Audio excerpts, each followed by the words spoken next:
Morning, sir. Good morning, everyone. I am Judy A. Flores, and my topic for today is all about detection of radiation. So, let me read to you our learning objective. First, explain how Geiger-Müller tube, scintillation detectors, and semiconductor detectors operate by converting ionizing radiation into measurable electrical signal. Second is differentiate the principle of gas ionization, scintillation, light emission, and electron-hole pair creating that allow the three detectors to identify and measure radiation.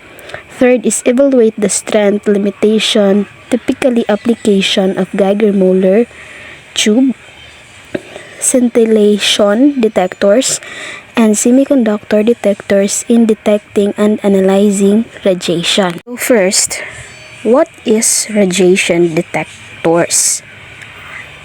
Radiation detectors are devices used to identify, measure, and monitor radiation. They convert invisible radiation such as alpha particles and beta into a signal that we can observe, usually an electrical pulse, light flash, or digital reading. So, and also, detecting radiation involves specialized instrument methods to identify and measure the presence of ionizing radiation, which is invisible to the naked eye and can be harmful in living organism. Since kani sila nga mga detectors, maka-help ni siya sa atua kay dili man nato makita gyud ang alpha, beta o gamma. So pinaagi ani nga mga devices nga topic nato karon is maka-observe nga na ay beta, na ay gamma. That's why nga makita nato sila pinaagi sa electrical pulse, light flash, or digital reading. So, first device is Geiger-Müller tube or GM tube. Is a device that detects radiation by converting invisible particles or rays into electrical signal that we can measure. And also, the parts of Geiger-Müller tube detector has three important parts: the metal tube, or the cathode, the outer cylinder. The second is thin wire anode placed at the center of the tube. Third is gas inside, usually a mix of noble gases, argon, with a small amount of halogen. For you to understand, I will present a picture. How detection happens. First is radiation enters the tube. When radiation like alpha, beta, and gamma enters the GM tube, it interacts with the gas inside. Gas becomes ionized. The radiation knocks electrons off the gas atoms. This produces free electrons, negative, and positive ions. This process called ionization. Third is avalanche effect. Because of high voltage, electron accelerate towards the positive anode wire. Positive ions move toward the negative cathode wall.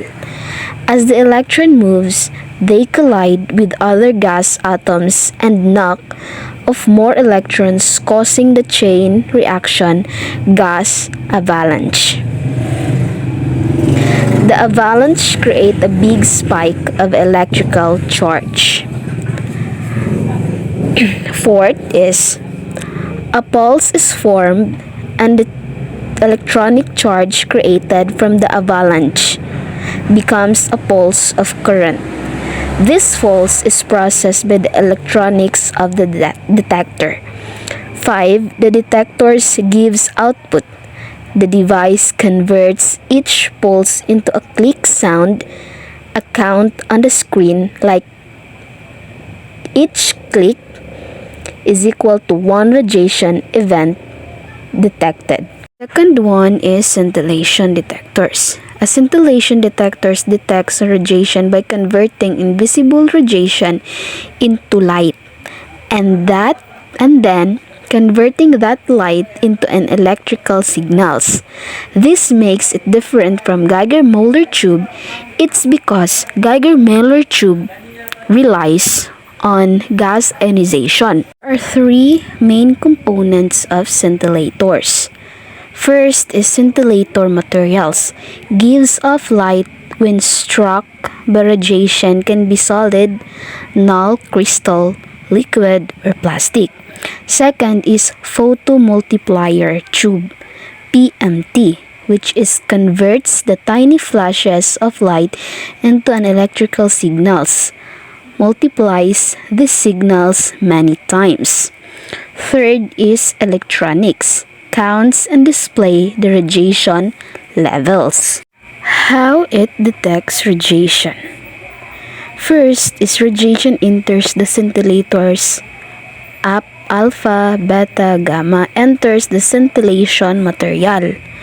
Second is the scintillator absorb the radiation depends energy in the material. This energy excites the atoms inside the scintillators. Third is the material emits light, scintillation process, which when the atoms return in their normal state, they release the energy as a tiny flash of light. This light is usually too weak for the eyes to see. Fourth is the photomultiplier tube sees the light. The PMT is very sensitive to light.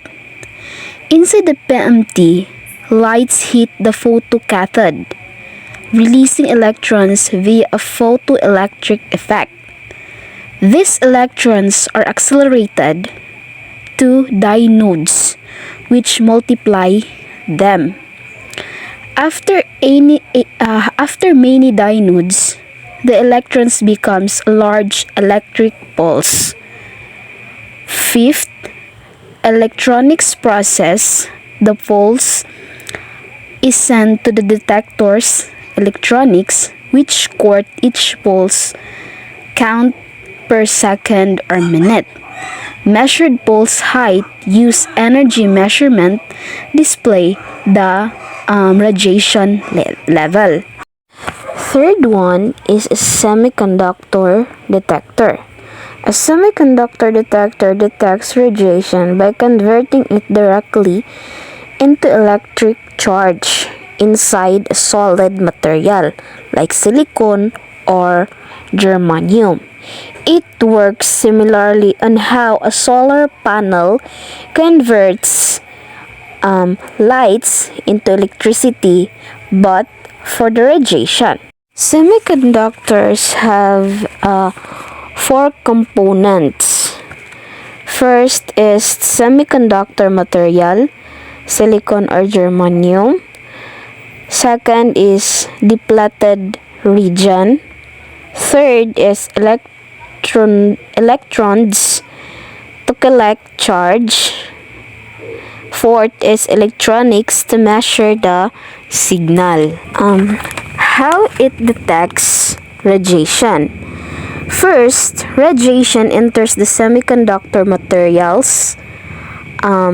Radiation, alpha, beta, gamma, or even X-ray.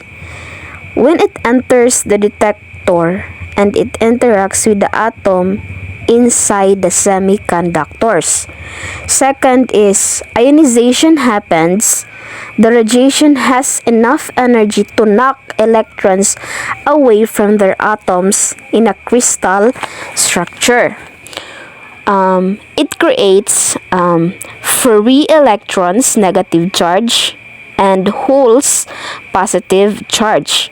This is called electron-hole pair creation. So, fourth is the detector electronics measure the current pulse. It's sent to the processing electronics, which count the pulse, how many radiation events happen for this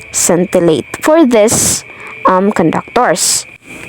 Radiation detectors play a crucial role in making invisible radiation measurable and understandable.